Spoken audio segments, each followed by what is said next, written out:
Insights, o podcast do Bradesco.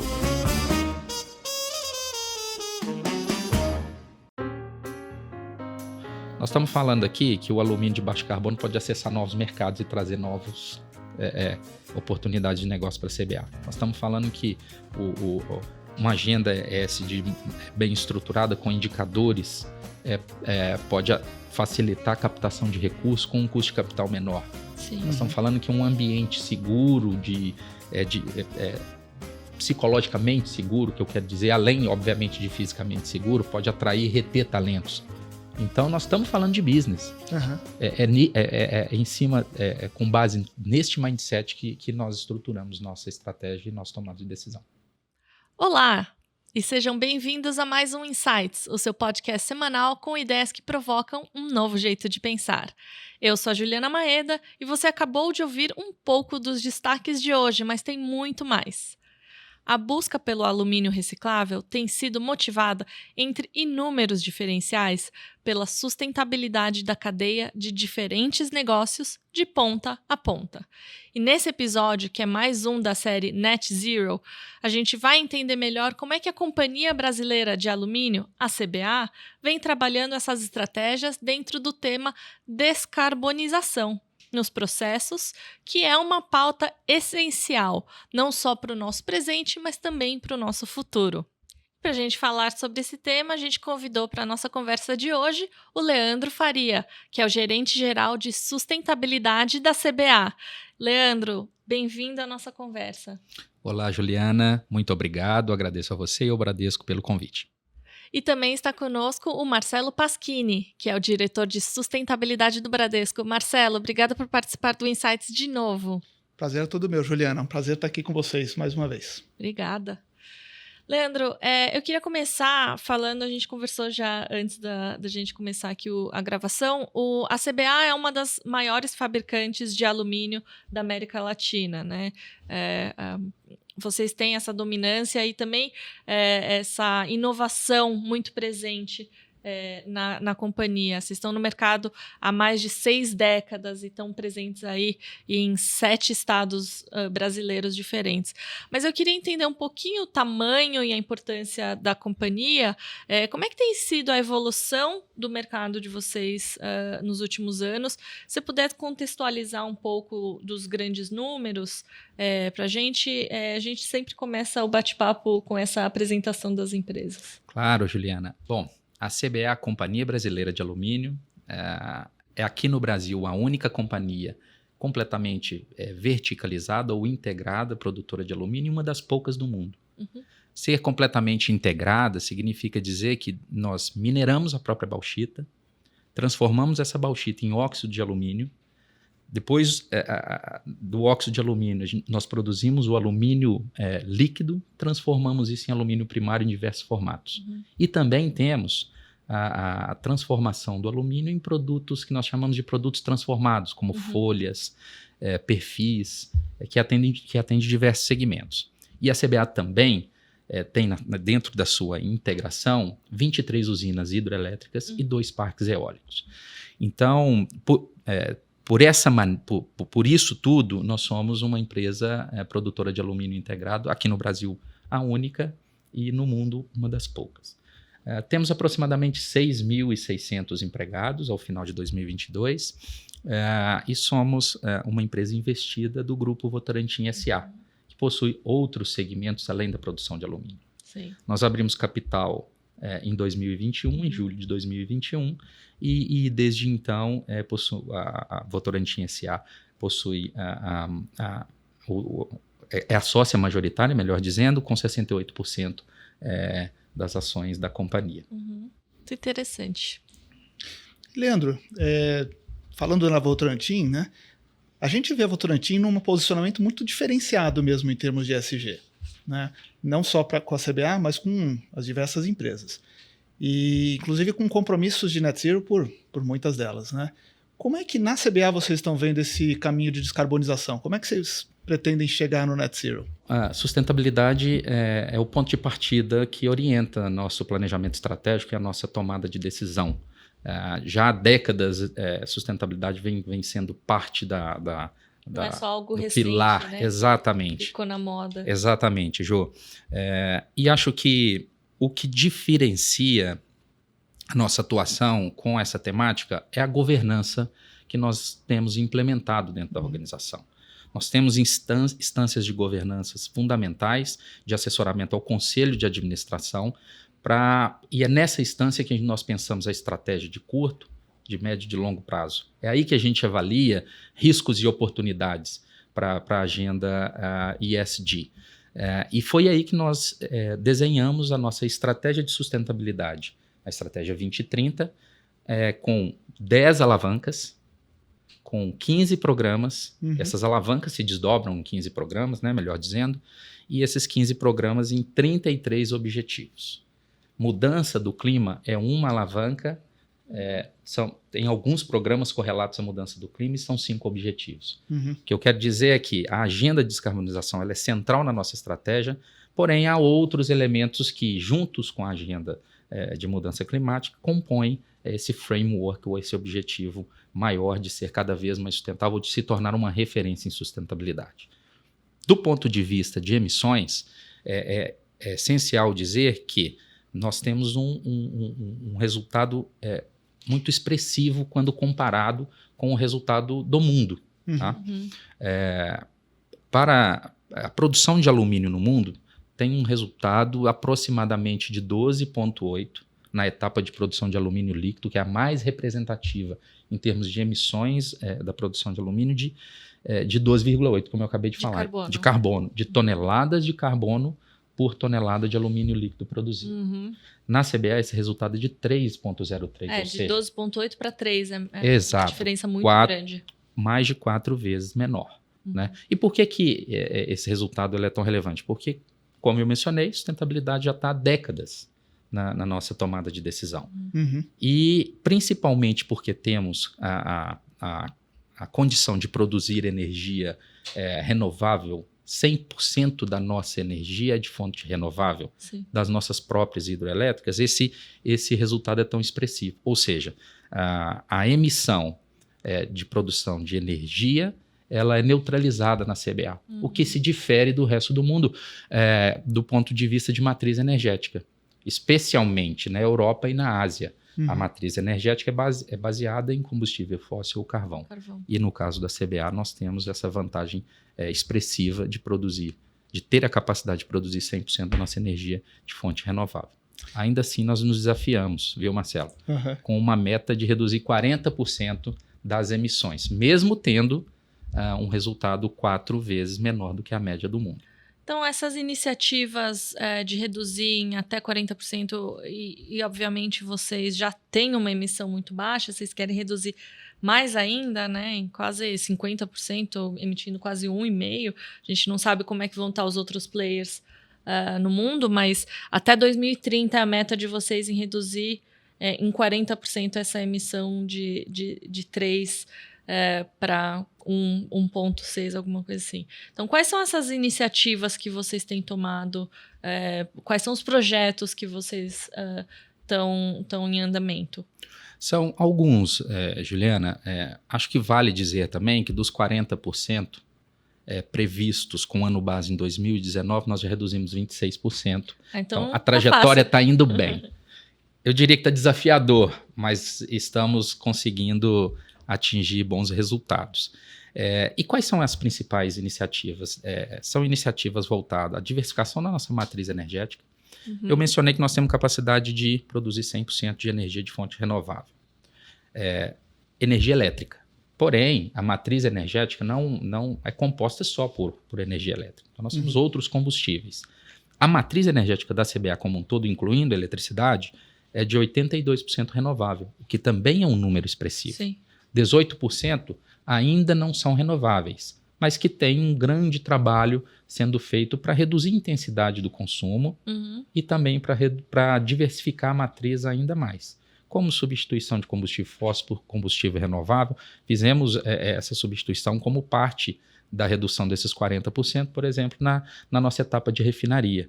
Nossa etapa de refinaria hoje, que usa biomassa para a produção de vapor, tem a menor emissão do mundo. é de 0,24 toneladas de CO2 por tonelada de óxido de alumínio produzido, enquanto a média do mundo é de 2. Inclusive, o International Aluminium Institute busca atingir esse resultado de 0,24 em 2048. Ou seja, o futuro, daqui a muitos anos. o futuro Já desta tá aqui, etapa, né? já é uma realidade para nós da CBA. Então, diversificação da matriz energética, uso de energia renovável, o upgrade da tecnologia dos nossos fornos, um departamento que se chama Sala Fornos, que é composto por diversos fornos eletrolíticos que produzem o alumínio líquido. Esse projeto, por exemplo, visa reduzir 20% das emissões ao longo dos próximos anos. O uso e eficiência energética fazem parte desses 40%. E, por fim, reciclagem. Reciclagem é fundamental. Vocês fazem parte também dessa cadeia, né, da reciclagem. Exatamente. O alumínio é reciclável infinitamente, né? E vocês também fazem parte dessa cadeia. Muito bem lembrado. Você está quase uma especialista, Juliana, no setor do alumínio. Reciclagem é uma alavanca de descarbonização e de eficiência também, tanto em custo quanto de economia circular de uma forma geral, não só para a CBA, mas para o mundo. Tá? O alumínio, ao longo das próximas décadas, é previsto pelo International Aluminium Institute um aumento significativo do consumo de alumínio, especialmente porque o alumínio é um grande facilitador de um futuro cada vez mais sustentável. Sim. Se nós estamos falando de diversificação de matriz energética, nós estamos falando de energia solar, que vai alumínio. Que também Nós estamos falando de energia... Painéis solares usam alumínio. Exato. Eles não corroem, né? Exatamente. Tem maior durabilidade comparado com aço. Exatamente. Então, energia eólica, consumo Também. de alumínio. E como você bem mencionou, o alumínio ele tem características intrínsecas que são sustentáveis por natureza. Você mencionou e vale a pena repetir, ele é reciclável, é 100% reciclável infinitamente.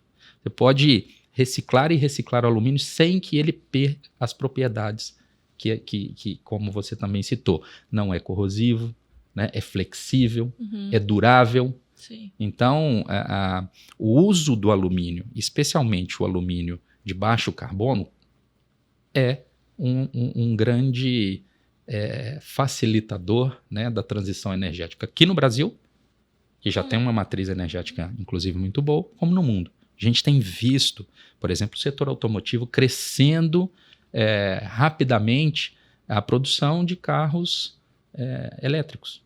Que usam muito alumínio. Usam muito alumínio, exatamente pelo alumínio ser leve. Ser mais leve. Né? E possibilitar a redução de peso do veículo e, portanto... Emitir menos. Exatamente. Mesmo os veículos movidos a combustível fóssil, ainda assim, quando mais leves, reduzem aí o consumo de combustível. Como, por exemplo, e vale citar como, por exemplo, uma parceria que nós fizemos com a Marco Polo. Marco Polo é uma indústria que produz ônibus e que em conjunto conosco, e aqui eu faço um parênteses, que a CBA não só busca produzir alumínio, mas também co-criar com os nossos clientes. Tá. Especialmente na agenda de sustentabilidade, parceria é um elemento crucial. Para a complexidade dos problemas que estamos vivendo, também é necessário que as soluções tragam complexidade. Né? E parceria pode facilitar a construção de uma solução cada vez mais útil para quem participa dessa construção. Então, fizemos uma boa parceria com a Marco Polo para desenvolver o teto do ônibus de alumínio inteiro. Uma peça inteira que substituiu o material utilizado anteriormente, que levou à redução de peso, que levou à facilidade de montagem e que, portanto, contribui para a redução de emissões de carbono e muitos outros benefícios. Bacana. Muito interessante. E, bom, a gente nota que esse tema de sustentabilidade, no fundo, colocou vocês num patamar completamente diferenciado do ponto de vista de competitividade, né? Tanto aqui no Brasil quanto no exterior. E a gente tem visto mais recentemente a monetização do carbono, né? No fundo, seja através dos mercados regulados, né? Seja através dos CBAMs, né? Que a gente até estava conversando um pouco antes aqui de começar o podcast. Como é que você vê a CBA nesse panorama competitivo internacional e como é que a gente pode ter outras alavancas que permitam vocês estarem cada vez mais competitivos nesse cenário? É um excelente ponto, Marcelo, porque quando a gente fala de sustentabilidade, nós não estamos falando exclusivamente do aspecto ambiental ou unicamente do aspecto social, nós estamos falando da correlação dessas coisas, inclusive de eficiência, né, de geração de valor compartilhado para todos os envolvidos e, é claro, sobre economia. Uhum. Né? Quanto vai nos custar as questões de mudança climática, por exemplo? Uhum. Recentemente eu li uma matéria da Valor Mundo, que trouxe perspectivas relevantes sobre o custo dos efeitos da mudança Sim. do clima. Como, por exemplo, qual o custo de seguros para o uso do solo em ambientes onde há uma recorrência de incêndio? Será que isso vai se viabilizar? Quanto isso vai adicionar de custo na produção de alimentos, por exemplo? Uhum. Né? Então, se você analisar do ponto de vista da perspectiva de que a mudança do clima vem afetando a forma como os negócios são feitos, aqueles produtos que são aliados ou que vêm buscando reduzir emissões, se posicionam num patamar de oportunidade bem relevante, Sim. que é o nosso caso, por exemplo.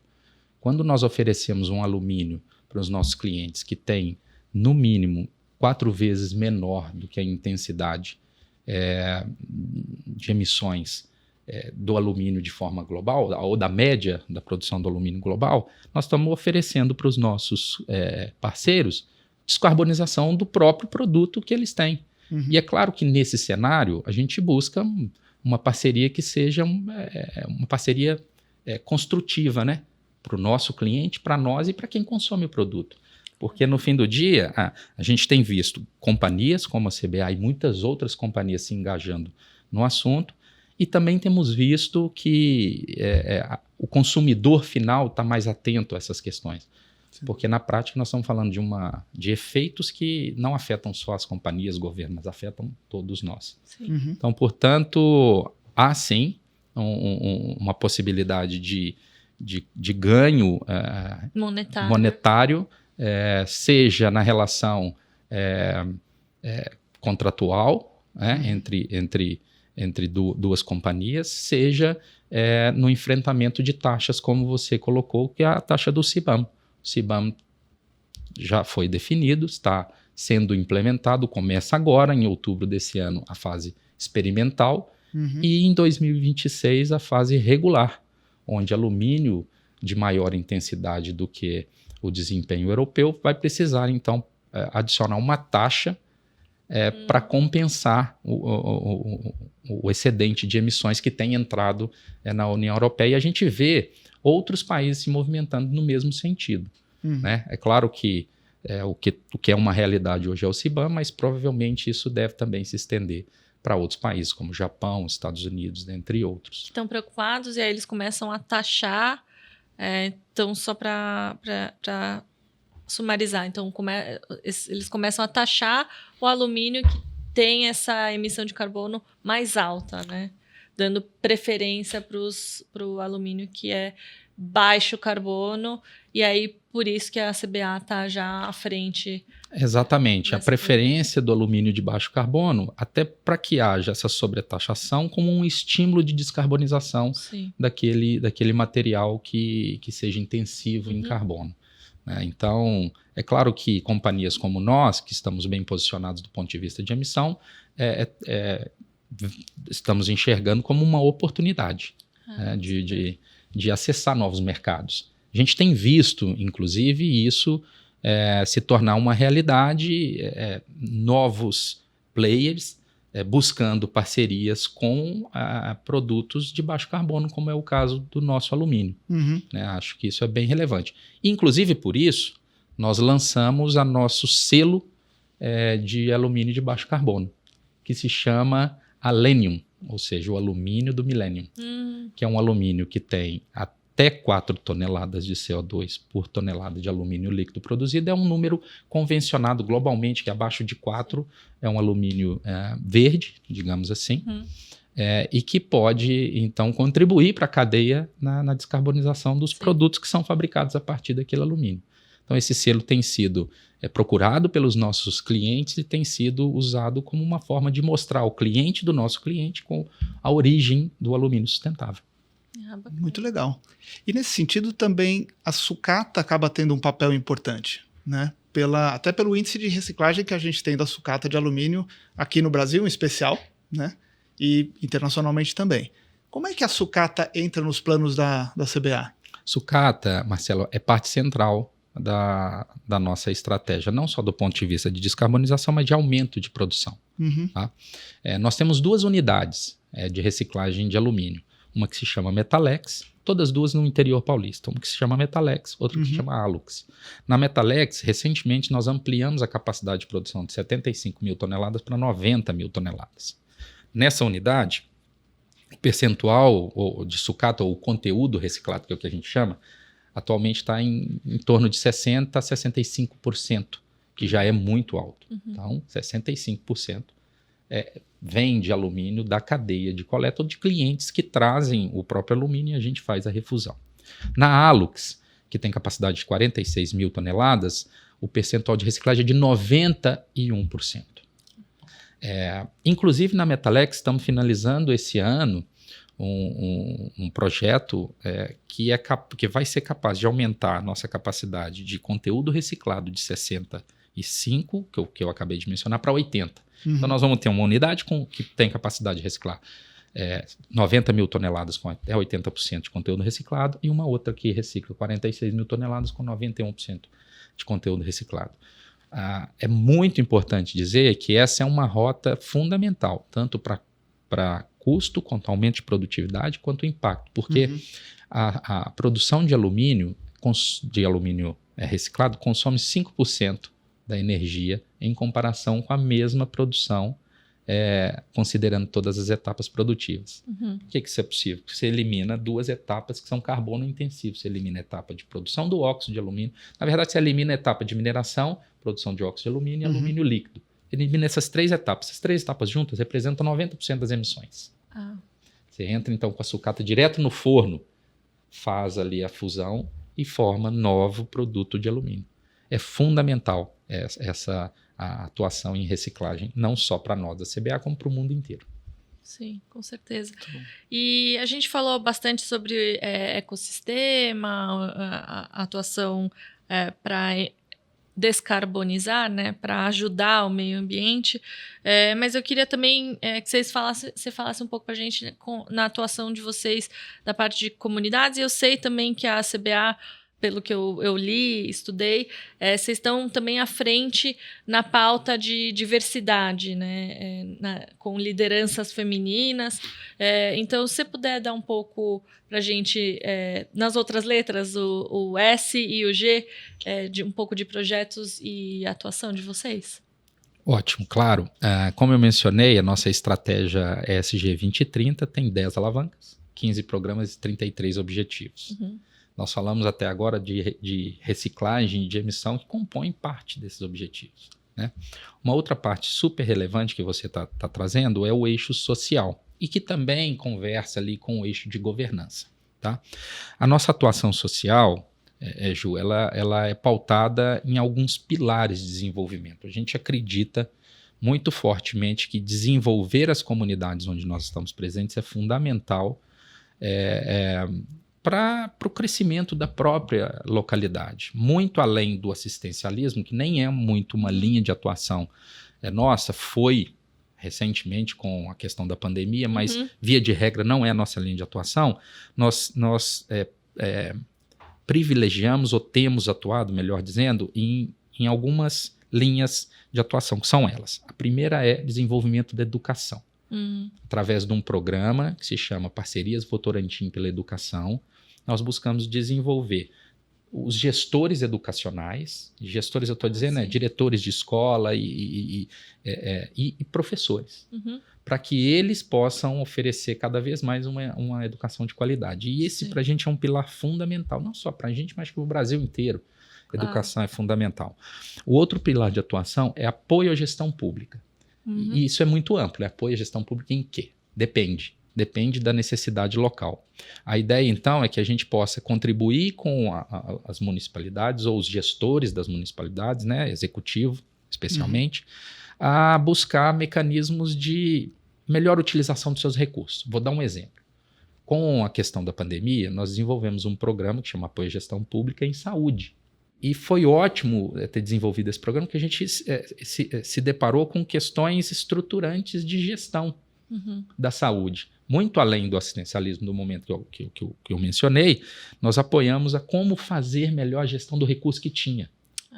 Como é que, com o recurso que eu tenho, amplio a minha rede de atendimento e, por causa dessa ampliação, o município pôde, então, acessar maior volume de recurso federal e ampliar a sua cobertura de saúde na municipalidade. Então, com consultorias de como fazer melhor gestão do tempo, como fazer melhor gestão de dados, como fazer melhor gestão do recurso. Foi assim que a gente vem avançando com muitos municípios em gestão da saúde. Também há gestão financeira, apoio a saneamento, aí depende da necessidade local. Então, essa é a segunda linha de atuação. A terceira é empreendedorismo local. A gente acredita que aumentar a capacidade de geração de renda das comunidades é super importante para o crescimento da comunidade como um todo, né? Crescimento de pequenos negócios. Então, a gente busca, nesse programa, criar maior dinamismo, com criação de pequenos negócios, suportando outros que já existem, e especialmente ligados à vocação do local. Então, se na região onde nós mineramos a vocação é a produção de frutas, então nós buscamos, junto com a cooperativa que produz frutas, capacitar os produtores de fruta para ter uma melhor produtividade por hectare ou por área produzida, né? E, por fim, apoio na proteção de direitos da criança, do adolescente, junto com conselhos de proteção da criança, do direito da criança e do adolescente local. Também na pandemia a gente viu que isso aconteceu, diversas situações infelizmente, de Aumento, violação, né, dos direitos de criança, de adolescente, né? E a gente, então, atua muito fortemente nessa área. Então, esse é um eixo social que, digamos, que podemos dizer assim, que tem a ver com a comunidade local. Sim. Há uma outra atuação social que você mencionou, é a própria avanço de diversidade, equidade e inclusão. Um dos eixos de cultura da CBA é a divergência construtiva. A gente acredita mesmo no debate, em prol da melhor ideia. A melhor ideia pode não ser a minha nem a sua, mas pode ser a combinação da nossa. E para que isso aconteça, a gente tem que ter um ambiente de segurança psicológica, onde você possa expressar a sua ideia, eu também posso expressar a minha, que a gente busque em comum uma solução que seja ótima para todos. E como é que a gente vai ter divergência construtiva se a gente não tiver pessoas diferentes? Muito além da própria importância de ter um ambiente diverso, estou trazendo aqui a perspectiva de um eixo de cultura que a gente acredita que impulsiona o negócio para frente. Claro. Então, para nós, mulheres e pessoas representantes de outros grupos minorizados são fundamentais. Nós temos uma meta de atingir número de mulheres, 25% de mulheres na liderança até 2025. E a gente está em 22%. Tá aí, A gente está em 22 agora e está aí, 2025, né? A gente saiu em 2019 de 15%. E como que a gente vem trabalhando isso? A gente vem trabalhando na base, como, por exemplo, programas sociais que também buscam essa interface como formação de mulheres para a operação.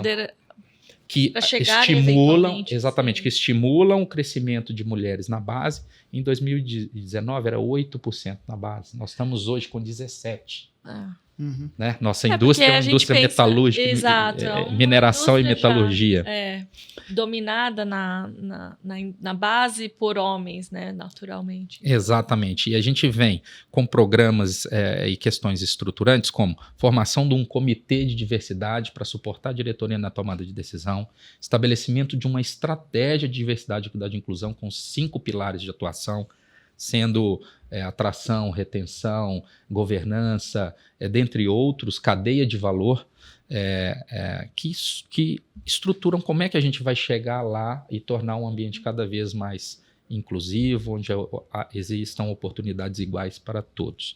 Né? A gente fez, inclusive, uma parceria com o Senai nos últimos anos para formar mulheres. Uhum. Nós começamos com uma turma piloto, formamos 20 mulheres, admitimos em posições que eram predominantemente masculinas. Legal. E no segundo ano a gente ampliou essa parceria com o Senai e formamos 250 mulheres. E a ideia, então, é que a gente estimule mesmo que nosso ambiente cada vez mais possa ter essa diversidade de pensamentos, de pessoas e que com isso todo mundo ganha, inclusive, e obviamente o nosso negócio. Com certeza. No fundo, tudo isso é essencial para a sustentabilidade a longo prazo da empresa. Exatamente. São investimentos realmente fundamentais, tanto do ponto de vista ambiental, que você comentou, quanto do ponto de vista de governança social, enfim.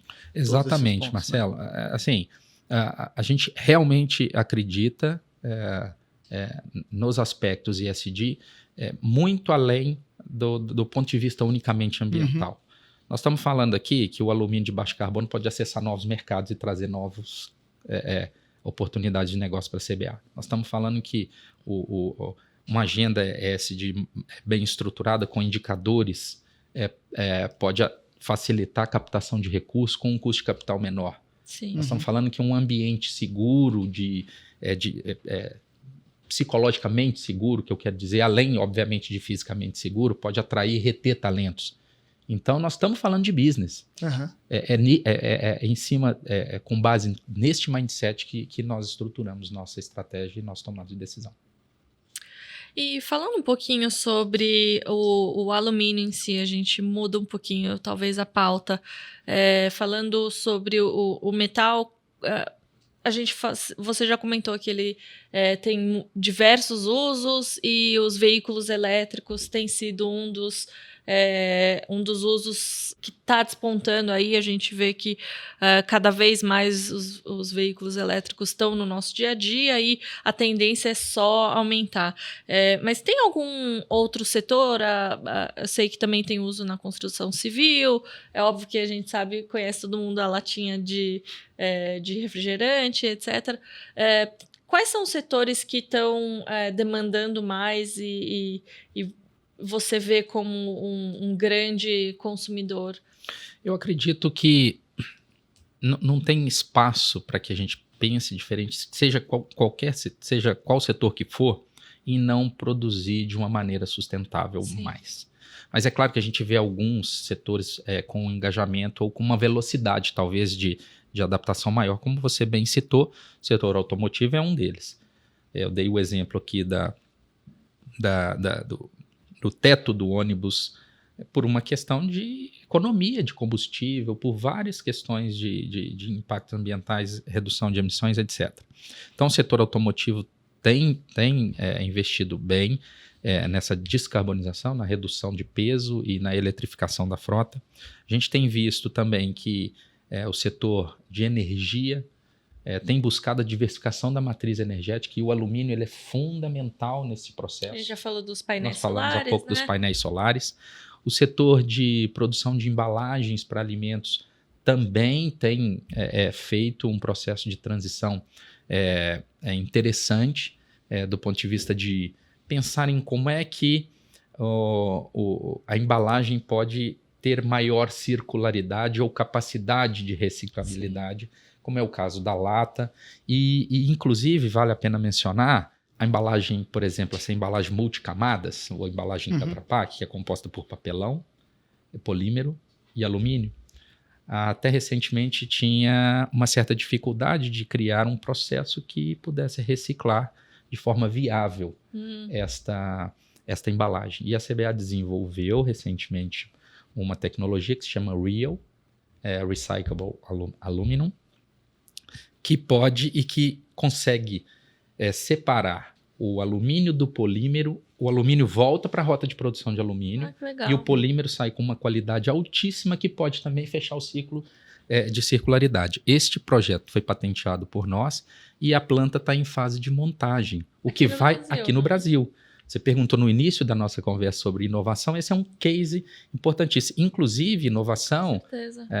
é um dos pilares estratégicos da CBA. Tá? Acelerar crescimento, aumentar competitividade, se consolidar como referência em SD, inovação e pessoas são os pilares que suportam a nossa estratégia. Portanto, a gente criou esse projeto que é capaz de reciclar as embalagens todas no as futuro, camadas da embalagem Tetra Pak. Exato. Como eu mencionei, você tem basicamente 3 materiais: papelão, polímero e alumínio. O papelão já é reciclado, já existe rota de separação. Sim. E já vem sendo reciclado. O polímero e o alumínio que era um X da questão, fora. que inviabilizava eventualmente a reciclagem desse Sim. material. Agora nós temos uma rota tecnologicamente viável e que pode ser usada em breve com a implementação da nossa planta.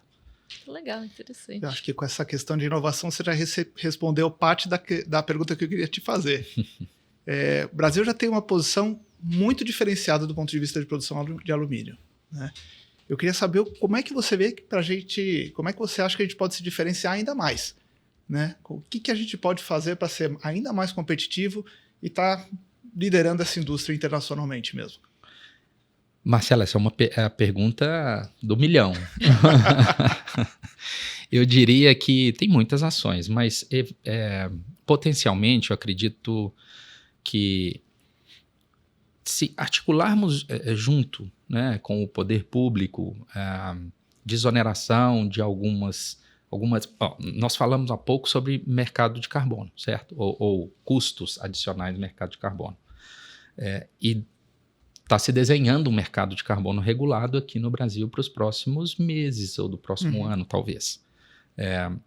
Se neste processo de criação de um mercado que estimule novas tecnologias ou tecnologias que nos tornem menos intensivos em carbono, mais competitivos, e que também proteja a nossa competitividade de produtos que chegam aqui intensivos em carbono, se a gente soma essas duas iniciativas e você produz mais com menos carbono, também cria condições para que produtos não cheguem aqui para competir com o nosso investimento que está sendo feito, pode ser que a gente consiga aí um espaço bem interessante e viabilize exportação, e viabilize novos mercados, e viabilize novos parceiros comerciais. Então, acho ponto que o mundo está importante. caminhando, né, para essa mentalidade, todo mundo sendo um pouco mais. Não é só uma palavra, uma sigla da moda, né? O mundo está muito mais consciente e acho que ter esse posicionamento já ter esse posicionamento há muito tempo, acho que vai ser uma grande vantagem, né? É claro, concordo plenamente com o seu ponto, Ju, e especialmente você ter o posicionamento e você ter a condição de atender uma demanda que cria esse futuro tão sustentável, já é ótimo. Agora, melhor ainda se você, com essa condição em mãos, formar parceria com outros interessados também, seja com o poder público, seja com outras instituições privadas, para escalar essa solução de forma que o impacto, né, positivo não fique centralizado, mas que possa ser distribuído. Permeado, né? Nós falamos, ao longo do nosso bate-papo aqui, a gente está falando de diversos stakeholders envolvidos, né? Mas um super relevante que nós não podemos deixar de trazer para conversas é a cadeia de fornecimento, o supply chain. Né? Então, quando você forma essas parcerias, supply chain, com quem contrata, governo facilitando eventualmente acesso a novos mercados, ou desonerando, ou criando condições de inovação tecnológica, melhor dizendo. Quando você cria esse ambiente de cooperação, acho que o impacto, porque a mudança do clima não é local, ela é global. Sim. Então, tal como o desafio é global, a solução também precisa ter mesma escala. E essas parcerias são fundamentais. Para a cadeia de valor, por exemplo, nós desenvolvemos um projeto que chama Suprimento Sustentável, que visa trazer os nossos fornecedores para uma discussão de como é que nós podemos ser mais eficientes, como é que nós podemos ser menos intensivos em consumo, como é que a gente cria soluções que você ganha como meu fornecedor, que eu ganho como o seu cliente e que a gente gera impacto para o entorno, seja no aspecto ambiental, seja no aspecto social, seja no aspecto de custo. É um programa que a gente acredita muito, porque para a gente só faz sentido de fato se a gente for junto. Muito legal. Eu queria continuar essa conversa, a gente queria continuar essa conversa, né? Mas, infelizmente, a gente está chegando ao final e a gente aqui no Insights tem uma tradição de pedir para os nossos convidados.